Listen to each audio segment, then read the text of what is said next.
ဟုတ်ကဲ့ပါအားလုံးမင်္ဂလာပါအောက်မန်ကိုဆိုင်မှာနေပြီးတော့ပိတ်လေးစားဂေါ်ပြာပိတ်လေးစားလောင်ပန်းရယ်ပြီးတော့မဆလာ3အုပ်ကိုနေပြီးတော့29,500ချားနေပြီးတော့အောက်မန်ကိုဆိုင်မှာကုန်လို့ဝါတီလို့ရနေပါပြီခင်ဗျာဒါလေးတော့ပါတယောက်တည်းပဲညီမ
ဒီခါကကျွန်တော်ကြောရခိုင်ရကြောက်ကျူးပေါ့နော်ကြောက်ကျူးနဲ့ငါလေးလူနဲ့တုတ်တာဒီပဲဒါကကျွန်တော်ရခိုင်ဆိုကြောက်ကျူးလေးပေါ့နော်ဒါဒီကဆိုရင်ဟိုကကြောက်တော့တွေမှာနေပြီးတော့ပင်လင်းကကြောက်တော့တွေမှာနေပြီးတော့ကတ်နေတာပေါ့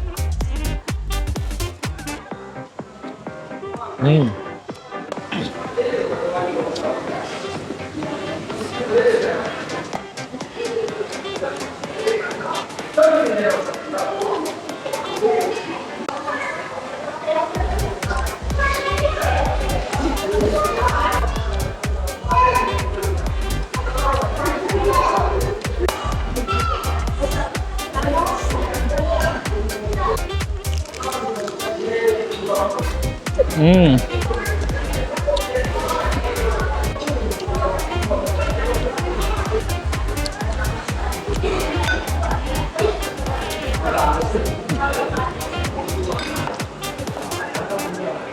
ကောင်တွေမှာပွေးသေးဆိုဝင်မဲ့လူ2ယောက်3ယောက်လောက်ကတော့အေးဆေးစောလို့ရတယ်။ဒါပွေးသေးဆိုရင်မဲ့တပွေးကောင်မှနေပြီးတော့9000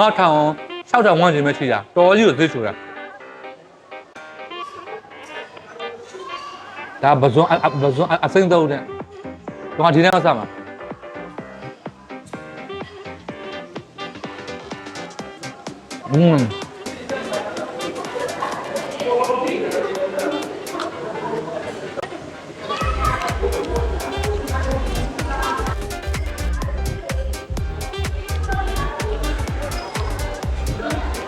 ဒါလေးကနေပြီးတော့ကျွန်တော်တို့ရခိုင်ငယ်ဦးသူတွေနဲ့နေပြီးတော့ငါးနီစုနဲ့နေပြီးတော့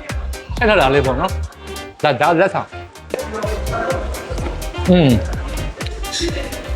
ဒါဆိုအရင်ကဆိုရင် online course ဆိုင်ဆိုရင်လူတွေကတော်ကြီးကိုကြောက်နေကြတယ်ဒီဆိုင်ကနေပြီးတော့ဟင်းဘူးတပွေးမှလိုက်ပြီဆိုရင်ပွေးတော်ကြီးတယ်တယောက်တည်းလာဆောက်လို့မရဘူးနှစ်ယောက်ဆောက်လို့မရဘူးမိသားစုတဲ့လာဆောက်မှရမယ်ဆိုပြီးထင်နေကြတယ်အခုကနေပြီးတော့ online course ဆိုင်ကနေပြီးတော့လူတန်းရခိုင်ရိုးကဆောက်တာတွေကိုစားသုံးနိုင်အောင်ဆိုပြီးတော့ပွေးတွေကနေပြီးတော့အသေးလေးတွေနေပြီးတော့ထမှန်ပြီးတော့တိုးချိထားတာပေါ့နော်ဈေးလေးရှိုးတယ်ဟင်းပွေးသေးလေးရပြီဆိုတော့လူတန်း oh my god ဆိုင်မှာလာရောက်စားသုံးပေးဖို့ကိုဖိတ်ခေါ်ချင်ပါတယ်ဆိုင်လေးစာကနေပြီးတော့တက်စာလန်ဘယ်ဟောက်မှတ်တန်တန်းမှာရှိတယ် oh my god ရခိုင်ရိုးကဆိုင်လေးပါ okay ဒါဆိုရင်နောက်ရက်ဒီမှာလေးပြန်ပြီးဆုံပြကြပါမယ်တဒါ